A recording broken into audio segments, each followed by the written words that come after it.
வணக்கம். இன்று ஜூலை 13ஆம் தேதி, நேற்று ஜூலை 12ஆம் தேதி இந்த 2 நாட்களில் என்னென்ன பங்கு சந்தையில் தகவல் சொல்லியிருக்காங்கிறத பார்த்துடலாம். வழக்கமான டிஸ்க்ளைமர் தான் நம்ம சேனல் முழுக்க இன்ஃபர்மேஷன் ஷேரிங் சேனல். தமிழ் சொன்னால் ஒரு தகவல் பரிமாற்றம். சொல்கிறது எல்லாமே தகவல், எந்த ஒரு ரெக்கமெண்டேஷன் கிடையாது.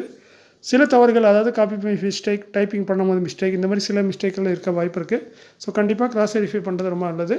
செபி ஸ்டார் அட்வைஸ்ட்டு அட்வைஸ்க்குன்னு கேட்டுக்கோங்க. நான் செபி ஸ்டார் அட்வைஸ் இல்லை. நானும் உங்களையுமே ஒரு சாதாரண இன்வெஸ்டர் தான். எனக்கு தெரிஞ்ச தகவலை நண்பர்கிட்ட ஷேர் பண்ணுற மாதிரி உங்கள்கிட்ட ஷேர் பண்ணுறேன். We are providing only information, no any recommendation. Please consult your financial advisor. இன்னைக்கு வீடியோவில் நான் ஃபஸ்ட்டாக பார்க்கக்கூடிய பங்கு ரஜோ இன்ஜினியர்ஸ் லிமிடெட். 124 ரூபா கரண்ட் பேஸு, 15 கோடி ப்ராஃபிட் பண்ணியிருக்காங்க. இயர்ல சேல்ஸ் 67%, நெட் ப்ராஃபிட் 175% இம்ப்ரூவ் ஆயிருக்கு. ஸோ நல்ல ஒரு எக்ஸலண்ட்டான ரிசல்ட்டு இயரில் போஸ்ட் பண்ணியிருக்காங்க. குவார்ட்டரில் டவுன் ஆயிருக்கு. போன குவார்ட்டரில் பார்த்தீங்கன்னா 15 கோடியே 30 லட்சம் பண்ணாங்க. இப்போ பார்த்தீங்கன்னா 15 கோடி, ஸோ ஒரு 30 லட்சம் கம்மியாக தான் ப்ராஃபிட் பண்ணியிருக்காங்க போன குவார்ட்டரை கம்பேர் பண்ணால். எமரால்டு ஃபைனான்ஸ் லிமிடெட் 94 ரூபா கரண்ட் பேஸு, 3 கோடியே 19 லட்சம் ப்ராஃபிட் பண்ணியிருக்காங்க. இயரில் சேல்ஸ் 53%, நெட் ப்ராஃபிட் 87% வந்திருக்கு. ஸோ இது ஒரு நல்ல சூப்பரான ரிசல்ட்டு. எமரால்டு ஃபைனான்ஸும் போஸ்ட் பண்ணியிருக்காங்க. அவென்யூ சூப்பர் மார்ட் லிமிடெட், டிமார்ட்டு சுருக்கமாக சொன்னால் 464 ரூபா கரண்ட் பேஸு, 773 கோடி ப்ராஃபிட். இயரில் சேல்ஸ் 16% இம்ப்ரூவ் ஆயிருக்கு. பட் நெட் ப்ராஃபிட் பார்த்திங்கன்னா பெரிய மாற்றம் இல்லை. போன வருஷம் இதே குவார்ட்டரில் 774 கோடி ப்ராஃபிட் பண்ணாங்க. 1 கோடி கம்மியாக தான் ப்ராஃபிட் பண்ணியிருக்காங்க. ஸோ சின்னதாக டவுனாக இருக்குது, இல்லை ஃப்ளாட்டாக இருக்குன்னு சொல்லலாம் ரிசல்ட்டு. அடுத்து பார்த்தீங்கன்னா ஆதித்யா பிர்லா மணி லிமிடெட் 185 ரூபா கரண்ட் பேஸு, 15 கோடியே 40 லட்சம் ப்ராஃபிட். இயரில் சேல்ஸ் 6% டவுனாக இருக்குது. நெட் ப்ராஃபிட்டும் 6% டவுனாக இருக்குது. ஓவரால் ரிசல்ட்டு டவுனாக இருக்குது ஆதித்யா பிர்லாவோட இயரில். அடுத்து பார்த்தீங்கன்னா அப்கமிங் போர்டு மீட்டிங் மே கன்சிடர், முடிவெடுக்க வாய்ப்பு இருக்க மாதிரி சொல்கிறாங்க. ஃபர்ஸ்ட்டாக பார்க்குறது ஆக்ஸ்டெல் இண்டஸ்ட்ரீஸ் லிமிடெட் 472 ரூபா கரண்ட் பேஸு, 16 ஜூலையில் போர்டு மீட்டிங் இருக்குது. டிவிடெண்ட் ரிசல்ட் ரெண்டுமே அனௌன்ஸ் பண்ண வாய்ப்பு இருக்குன்னு சொல்கிறாங்க. செக்டர் வந்து இண்டஸ்ட்ரியல் ப்ராடக்ட்டு. இந்த வருஷம் மார்ச்சில் ஆல்ரெடி 5 ரூபா கொடுத்துட்டாங்க. ஸோ இது இந்த வருஷத்தில் 2வது டிவிடெண்டாக இருக்கும். பிஇஎம்எல் லிமிடெட் 4425 ரூபா கரண்ட் பேஸு, 21 ஜூலையில் போர்டு மீட்டிங் இருக்குது. அந்த போர்டு மீட்டிங்கில் ஸ்டாக் ஸ்பிட் கொடுத்து முடிவெடுப்போம்னு சொல்கிறாங்க. ஃபேஸ் வேல்யூ 10 இருக்காத மாற்றத்துக்கு வாய்ப்பு இருக்குன்னு சொல்கிறாங்க. செக்டர் வந்து கன்ஸ்ட்ரக்ஷன் வெஹிக்கல்ஸ். அடுத்து பார்த்தீங்கன்னா சிஎன்சிஸ் டெக் லிமிடெட் 1467 ரூபா கரண்ட் பேஸு, 5 கோடியே 80 லட்சத்துக்கான ஆர்டர் கிடச்சிருக்கு. கொடுத்தது பார்த்தீங்கன்னா Nashik municipal corporation. Vishnu Prakash R Punglia limited current base 166 ரூபா, 77 கோடியே 90 லட்சம், கிட்டத்தட்ட 78 கோடிக்கு இப்போ ஆர்டர் கிடச்சிருக்கு. கொடுத்தது Jaipur development authorities. RPP infra project limited current base 141, 325 கோடியே 85 லட்சத்துக்கான ஆர்டர். கொடுத்தது additional chief engineer Ajmer Rajasthan. SPML infra limited 278 ரூபா கரண்ட் பேஸு, இவங்களுக்கு 385 கோடிக்கு ஆர்டர் கிடச்சிருக்கு. இவங்களுக்கும் இந்த ஆர்டர் கொடுத்தது பார்த்திங்கன்னா அஜ்மேர் ராஜஸ்தானை சேர்ந்த கவர்மெண்ட் டிபார்ட்மெண்ட் தான் இந்த ஆர்டர் கொடுத்துருக்கு. ஜல் ஜீவன் திட்டத்தில் கீழே கொடுத்துருக்காங்க. அடுத்து பார்த்திங்கன்னா ரைட்ஸ் லிமிடெட் 278 ரூபா கரண்ட் பேஸு, 46 கோடியே 82 லட்சத்துக்கான ஆர்டர் கிடச்சிருக்கு. கொடுத்தது department of collegiate and technical education. RailTel corporation of India limited 416 ரூபா கரண்ட் பேஸு, 10 கோடியே 27 லட்சத்துக்கான ஆர்டர் கிடச்சிருக்கு. கொடுத்தது Indian Overseas Bank. Rail Vikas Nigam limited current base பார்த்தீங்கன்னா 382, இவங்களுக்கு 213 கோடி 22 லட்சத்துக்கான ஆர்டர் கிடச்சிருக்கு. கொடுத்தது south central railway. NCC limited 222 ரூபா கரண்ட் பேஸு, 2269 கோடிக்கான ஒரு பெரிய ஆர்டர் கிடச்சிருக்கு. கொடுத்தது Mumbai metropolitan regional development authority, MMRDA, இவங்க தான் அந்த ஆர்டர் கொடுத்துருக்காங்க. அடுத்து பார்த்திங்கன்னா இந்த ஐடிசி, நம்ம தமிழில் பார்த்துருப்பீங்க. ஐடிசி வந்து இன்னும் டிவிடெண்ட் கிரெடிட் ஆகலை. அதுக்கு என்ன காரணங்கிறத பார்க்க போகிறோம். அது என்றைக்கு கிரெடிட் ஆகுங்கிறத பார்க்க போகிறோம். நிறைய நண்பர்களுக்கு அது ஆல்ரெடி தெரிஞ்சிருக்கும் அது என்ன கிரெடிட் ஆகும்னு. ஸோ ஃபைனல் டிவிடெண்டாக 7 ரூபா 85 பைசா அனௌன்ஸ் பண்ணியிருந்தாங்க. ரெக்கார்ட் பார்த்தீங்கன்னா 28 மே.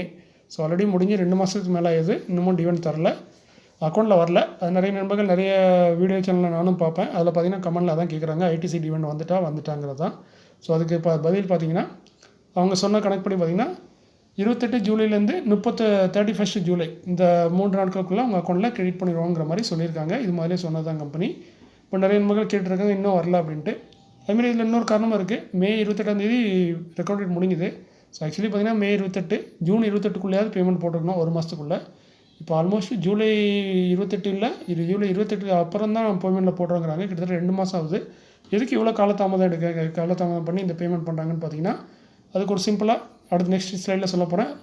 முதல்ல பார்த்தீங்கன்னா 28 ஜூலைலேருந்து 31 ஜூலைக்குள்ளே அவங்க அக்கௌண்ட்டுக்கு வந்துடும். இதுதான் வழக்கமாக அவங்க பேமெண்ட் பண்ணுற டேட்டு. பட் இது டிலே ஆனதுக்கான காரணத்தை என்னென்னு பார்த்தீங்கன்னா இது கொஞ்சம் விலாவாரியாக சொல்ல போகிறேன். ஸோ நீங்கள் சுருக்கமாக சொல்லதை முடிச்சிட்டேன். 28 ஜூலைலேருந்து 31 ஜூலைக்குள்ளே வந்துடும். ஸோ நீங்கள் வீடியோ ஸ்கிப் பண்ணிட்டு போயிடலாம். அது எதுக்காக டிலே பண்ணுறாங்கிறத மேற்கொண்டு பார்க்கணும்னு நினச்சிங்கன்னா பாருங்கள். இது ஒரு சின்ன விளக்கம் தான். பார்த்திங்கன்னா ஐடிசி வந்து ரீசெண்டாக வந்து இன்ட்ரீம் டிவிடெண்ட் கொடுத்துருந்தாங்க போன ஃபெப்ரவரியில் ரூ. 6.50 12 ஃபெப்ரவரியில் அனௌன்ஸ் பண்ணியிருந்தாங்க. அதோட பேமெண்ட்னு பார்த்தீங்கன்னா 6 மார்ச்லேருந்து 8 மார்ச்சுக்குள்ளே. ஸோ பார்க்கலாம் 12 ஃபெப்ரவரி தான் ரெக்கார்ட் டேட். ஸோ 12 ஃபெப்ரவரிலேருந்து ஒரு மாதம் கணக்கு பண்ணால் 12 மார்ச் வரணும். 12 மார்ச்சுக்குள்ளேயே ஒரு மாதத்துக்குள்ளேயே அந்த பேமெண்ட்டை அவங்க பண்ணிட்டாங்க இன்ட்ரீம் டிவிடெண்ட்டை. பட் இந்த ஃபைனல் டிவிடெண்டை மட்டும் எதுக்கு ரொம்ப டிலே ஆகுதுன்னு பார்த்தீங்கன்னா, அவங்க அந்த ஃபைனல் டிவிடெண்ட் அனௌன்ஸ் பண்ணும்போதே என்ன சொல்லியிருந்தாங்கன்னா ரெக்கார்ட் வந்து 28 மே தான். பட் இந்த பேமெண்ட் பார்த்திங்கன்னா இவங்களோட ஆனுவல் மீட்டிங் இருக்குது. அந்த ஆனுவல் மீட்டிங் பார்த்திங்கன்னா ஏஜிஎம், அது ஆனுவல் ஜென்ரல் மீட்டிங்கு, அது பார்த்திங்கன்னா 144வது ஆனுவல் ஜென்ரல் மீட்டிங்கு, அது வந்து 25 ஜூலையில் இருக்குது. சப்ஜெக்ட் டு அப்ரூவல்னு தான் சொல்லியிருந்தாங்க. அதாவது இந்த ஏஜிஎம்மில் வந்து அப்ரூவ் பண்ணால் தான் அதை நாங்கள் அதுக்கப்புறம் பேமெண்ட் பண்ணோம் அப்படின்னு சொல்லியிருக்காங்க. ஸோ இவங்களோட ஏஜிஎம் வந்து இன்னமும் முடியலை. 25 ஜூலையில் தான் இவங்க ஏஜிஎம்மே இருக்குது, ஆனுவல் ஜென்ரல் மீட்டிங்கு. அதில் அப்ரூவல் பண்ணதுக்கப்புறம் தான் அவங்க வந்து அந்த பேமெண்ட்டை ரிலீஸ் பண்ண முடியும். அதுக்கு தான் இந்த ஃபைனல் டிவிடெண்டுக்கு மட்டும் டைம் எடுக்கும். ஸோ இது ஒரு சின்ன அடுத்த ஸ்லைடில் சிம்பிளாக சொல்லிடுறேன்.